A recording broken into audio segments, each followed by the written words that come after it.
All right, hey folks, so this is now part 3 of the November Q&A, and we're going to kick off with a question from Jason Rios. Jason is currently running the Wizard program, which is very cool. He's running that. I think he's on week 2 or 3 of that right now, so he's doing well. Okay, so he asked the question, he said, how to quit calorie tracking and move into a more intuitive eating approach to build muscle and strength over time whilst maintaining a lean physique. So this is a good question. There are 2 main aspects of this that I want to kind of cover. One is having some sort of rules, and 2 is having some sort of checkpoints. So rules and checkpoints are necessary. Now, the problem is when I've gone on to forums, which are intuitive eating forums, and I've looked at the Instagram accounts of a lot of people who promote intuitive eating, and the problem with the style of eating is many times it's delivered incorrectly. Like it's delivered as this very sort of vague, airy-fairy, woo-woo way of eating, which is just like, hey, dude, just kind of eat when you're hungry kind of thing. And I actually heard one of my old friends say something along the same lines many years ago. He said, just eat when you're hungry.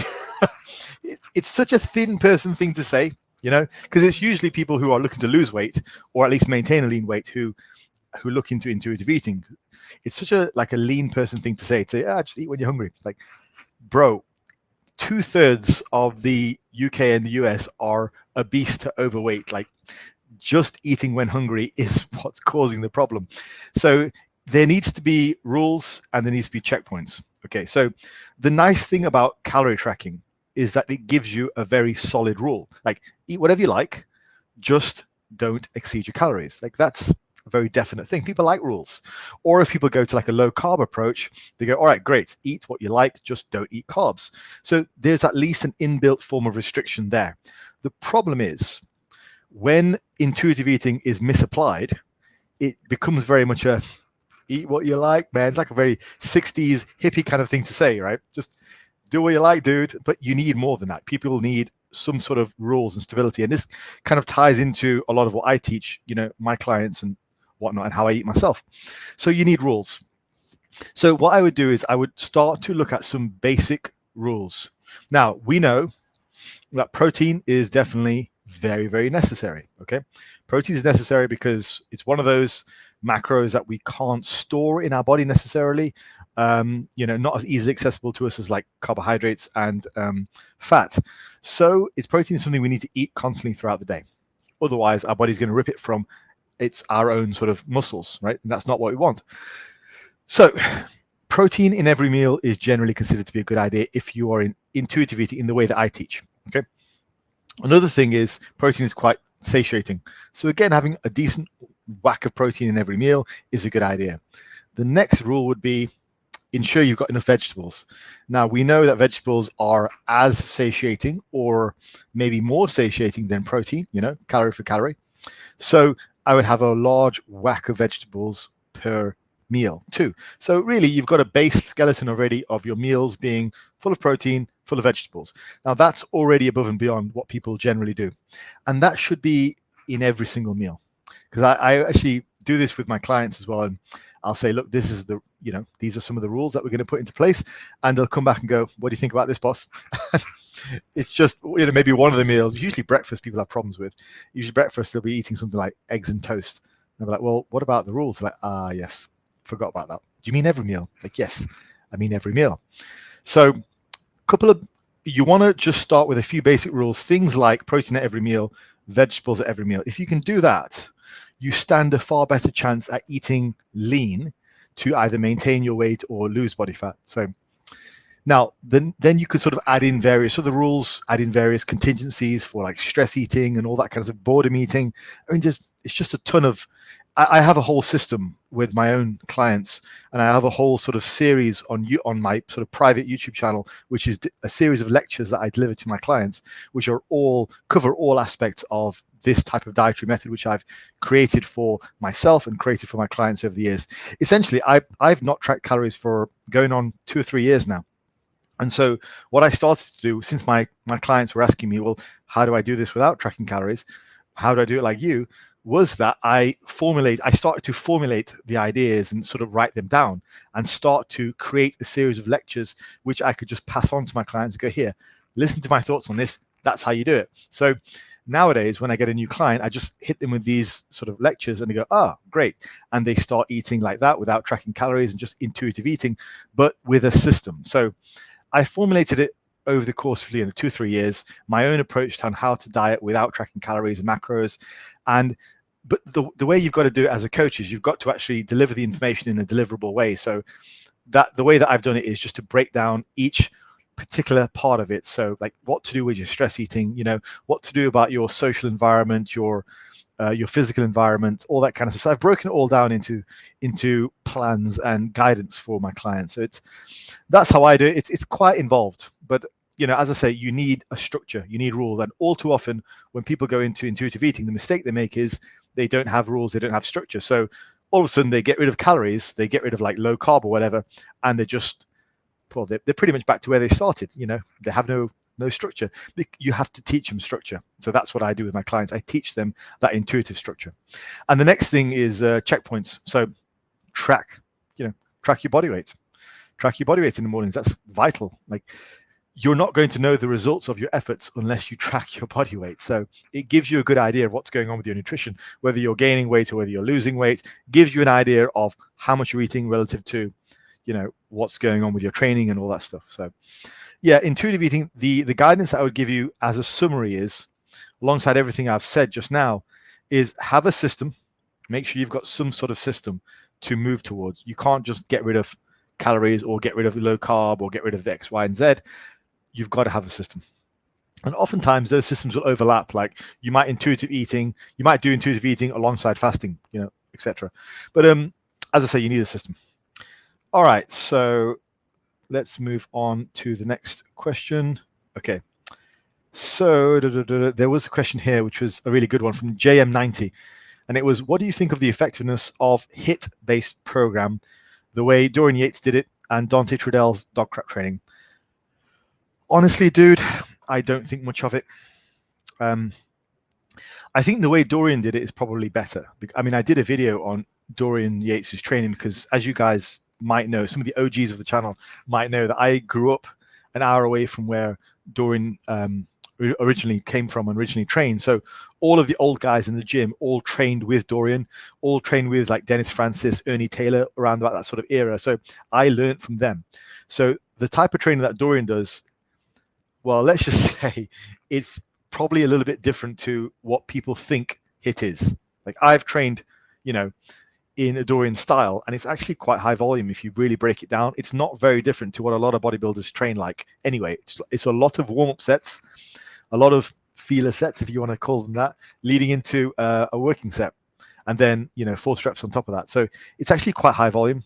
It takes you a full hour to get through even on a split. So it's not low volume. I think the way it's interpreted sometimes is very, very minimal warm-ups followed by 1 or 2 sets all out. But just so to lift as much weight as possible, but it's not really the way it was traditionally done in the way that Dorian did it. Dorian trained very much more like a traditional bodybuilder. He just put more focus on the last set as what he would track. But his warm-up sets were actually quite extensive, and he believed in 15 rep sets to warm up and warming up right the way up to the working weight. So I don't think much of very low volume approaches. I think most people need a lot more volume. I think most people need a lot more training once you're past the beginner stage. The only sort of real big push to low volume training comes from there's a sect online, which I did used to be a part of, which promotes low volume training, but pretty much all of those guys just have low standards and are just old and fat. So it's not something that I really encourage people to do anymore. I think if, the modern landscape has taught us anything, most people in general, especially in the UK and US, are too fat and too small, right? So are we really encouraging a world where we're full of obesity to be doing less and less and less? It's just madness. No, I don't believe in minimalistic training at all. I just don't think it's effective for either bodybuilding or strength training. I don't think it's effective for anything like that. I don't believe in minimalistic training. What I'll say was the specific question was, what do you think about Dorian Yates' style of training? I would just answer to that. I don't think Dorian trained with as low volume as people think he trained with, as is the current interpretation of HIIT. The Mike Mentor interpretation of HIIT was an absolute train wreck, in my opinion. It was a meme. I mean, you take 2 grams of Deca For those of you who don't know what that is, look it up. Like 2 grams is a lot. You can pretty much do what you like. And that's what Mike Mentzer was reported to take. So at that point, you can do what you like. But do I believe it's efficacious for any natural or anybody on like reasonable dosages? No, I don't. No, I just think it's a meme. I honestly do. I don't. The older I get, the more experience I have with training myself, training other people. I think minimalistic training is an absolute train wreck. All right. Next up, Daniel Edwards. Daniel says, what's your opinion on protein, carb, fat ratios in a diet? I'm currently cutting on 2,500 calories. Okay, cool. 280 protein. Wow. 165 grams of carbs and 90 grams of fats, which comes out to a macro ratio of 44 protein, 25 carbs, and 31 fat. I ended up with these macros just because it fits with what I like to eat. Oh, okay, fair enough.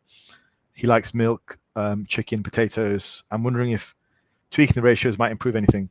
Well, I mean, if you like to eat that way, that's very positive. Now, here's what I would say. Daniel, I believe, is enhanced, I think. So, and I do have some enhanced clients on the books. My issue with what you're doing and you being enhanced is I wouldn't have the fat intake quite that high. I don't think it's particularly useful to have saturated fat that high. If you're enhanced, I think you might be asking for problems there. And I would definitely push up the carbs.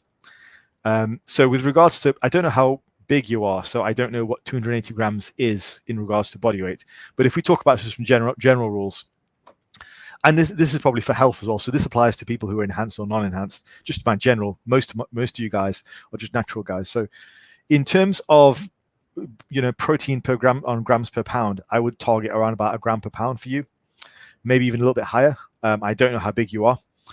I would prioritize a lot more carbs rather than fat. I would keep the fat a lot lower. I personally prefer to keep fat as low as possible, and I like to spike carbs as high as possible. For me, that works out, better. So for you being, enhanced or whatever, for any of you guys at home, I think it'd be better to keep your fat a little bit lower, carbs a little bit higher. It gives you more workout energy, provides you with bigger, fuller muscles, allow you to do more work. And I think that's where I see the benefit. So yeah, I would probably flip that, half your fat intake and double your carbs. But make up the rest in carbs. But honestly, if you're enjoying what you do and it's working for you, then I can't really argue. But if you want to optimize, and I think if you are going that one step further and you are on supplements, then I think you should be optimizing. Otherwise, it's not worth the risk. Then I would definitely cut down on saturated fat and increase the carbs, potentially lower the protein as well. That's what I would say. All right. Daniel Cartwright says, is Faz your real name? Sort of unusually personal question, Daniel. Although I suppose he has listed his first name, so there you go. Yeah, it is. Like, people have called me Faz since I was 11 years old. So yeah, 30 years basically. So yeah, it is. It's a nickname. My full first name is different, but it is a nickname. Yes. So, but yeah, there you go. Right, we have got enough for more questions. So what I'm going to do is hop onto my Instagram, and I'll wrap up the questions there. And we should be able to get through this in the remaining time. Okay. James Helsborough said, on a recent podcast, you mentioned picking 3 to 5 exercises as a progression marker over 6 months. Yes. So this is what I call my markers of progression. Now, how would you approach and choose your secondary accessory exercises? And what sort of progression indicators would you set for those accessory exercises? Yeah. So James, while I do encourage people to have markers of progression, I also like a wide variety of exercises, and also I prefer higher amounts of volume rather than just a minimalistic routine, which just you hammer the same 3 to 5 lifts over and over again. So while you might be focusing on, say, I don't know, let's pick up some examples. You might be focusing on, say, the squat, the chin, and the dip, like nice and reasonable. So what I would like to see is breaking down each of those exercises into their requisite parts and building them up. So the squat trained on its own would be useful. Okay. Every now and again, you might train it even with singles.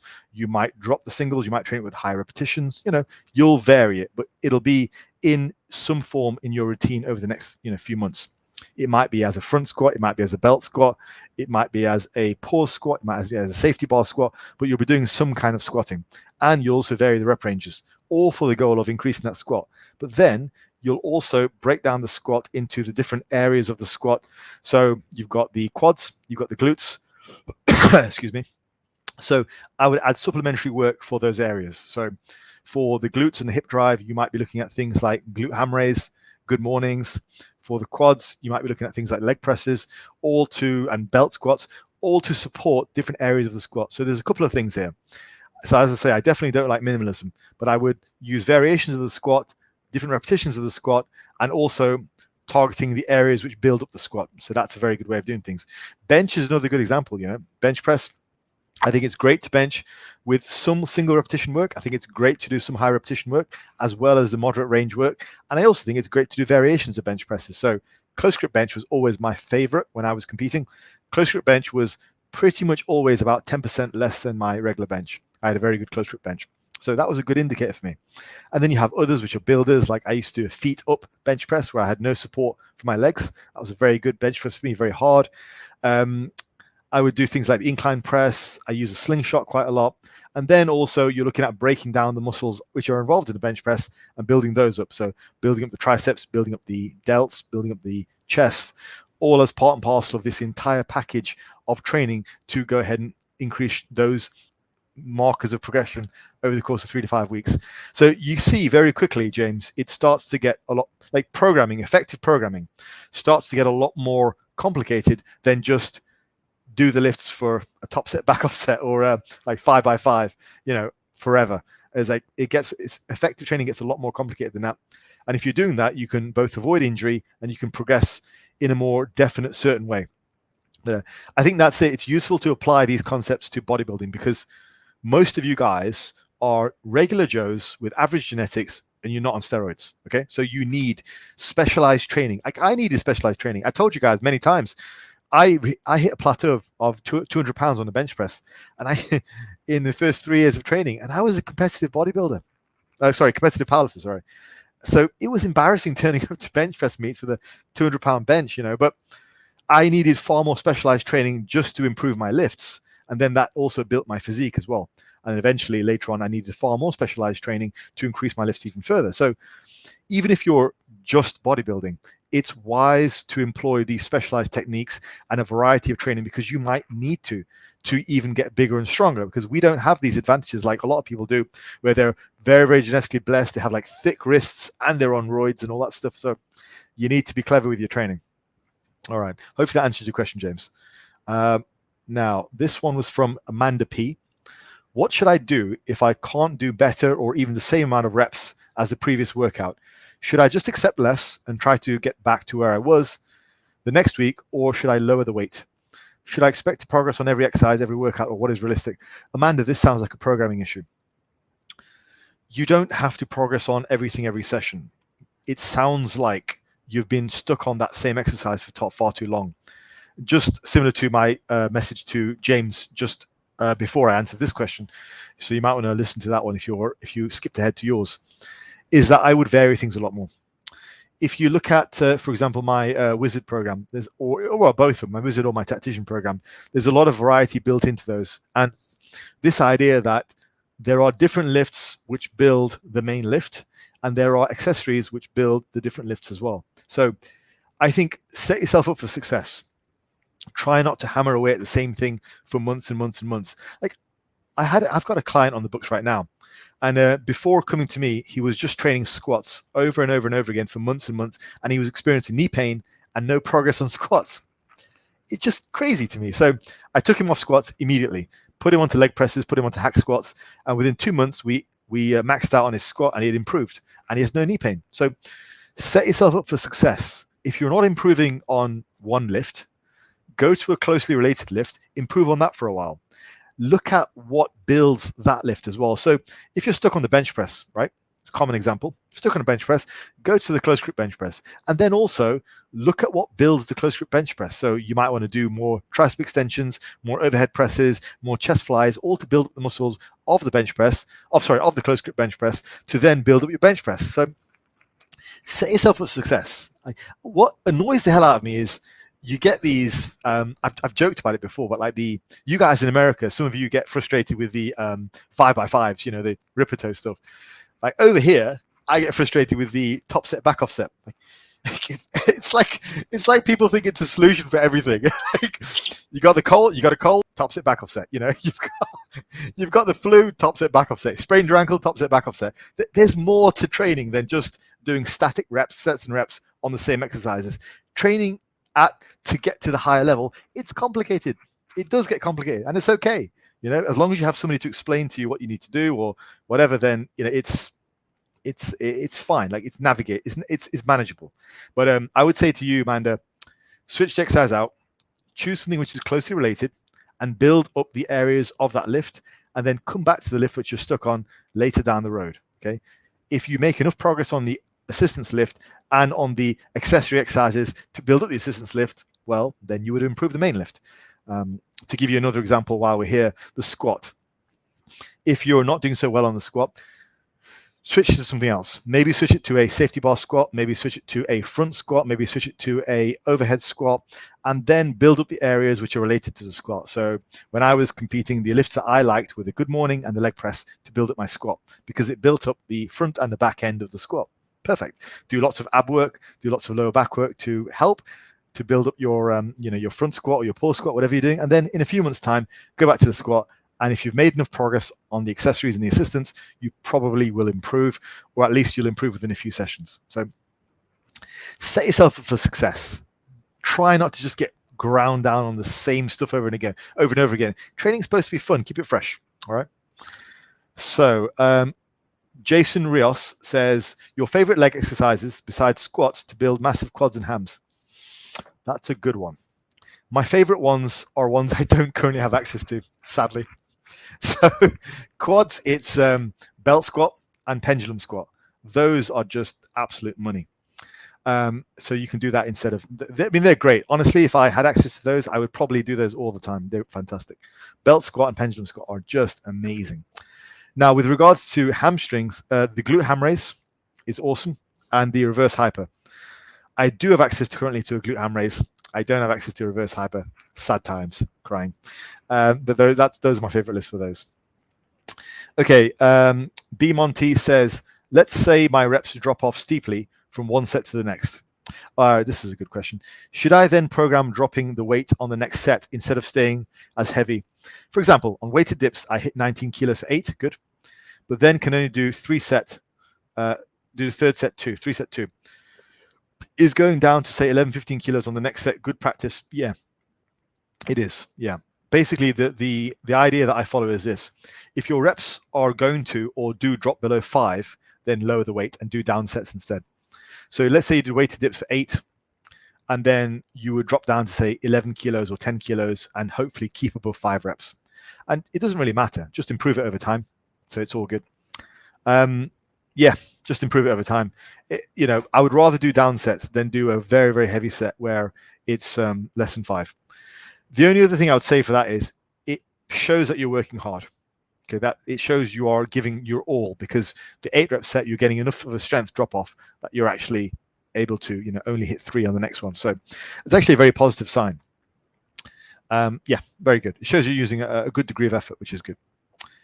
James Mack says, should you alter your training volume based on life stresses and train hard on fewer sets for a period of time, or suck it up? You should alter your training volume. I did this with a client recently, a client called Mark. Mark, if you're listening, shout out to you. I'm going to do an Instagram post on Mark soon, actually, because he's doing really well. But he was training 5 days a week with me, and he started to go through a very busy period of his life where he had a lot of job interviews, he was moving, etc., etc. I moved him to 3, and I really took the volume down, and I made it really simple. So for a period of about 3 weeks, we had a very, very simplified routine where he was doing very low volume, and his strength started to explode. And more than that, his enjoyment of the gym was going up, which is great. I love that. And now we're still training 3 times a week, and he's just loving it. His strength is skyrocketing. So I've got another guy in the books now. He's a police officer, and he was training 3 times a week. I'm going to move him down to twice a week, and it'll work the same for him. He'll just, sometimes when you're overwhelmed, you just don't have the energy. And so taking away 1 day of training means you got 1 more day where you can sit, unwind, maybe do some meal prep, just get a better night's sleep. And you've also got 1 more day where you're not stripping your body of energy. So it's very, very important to downsize when life is just throwing crap at you. Okay, it's important, guys. Yeah, I mean, you can still make progress on twice a week training. You know, there's nothing wrong with that. Especially if the rest of your week is just crazy, then move it down. And if you want some help with programming twice a week, get in touch. You know, you can do a consultation with me or just DM me if you want to bounce off some ideas. Like, I'm happy to help. But yeah, definitely, it says like new job, new baby, extra hours. I mean, come on, dude, go easy on yourself. All right. And it's not about just sucking it up. Like there's plenty of coaches out there who are going to tell you, suck it up, right? But it's an easy answer. Sometimes, yeah, suck it up. But I mean, if you've got a newborn baby and a new job and new stresses, that's not a case of sucking it up. That's like you need some fairly major routine adjustments there. All right. Richard Murray says, hi, Faz. Love your YouTube. Thank you. You spoke about using the glute ham raise on a recent Massive Iron Live. Yes. Shout out to Steve. I was going to get one for my home gym and wanted to know how best to implement it.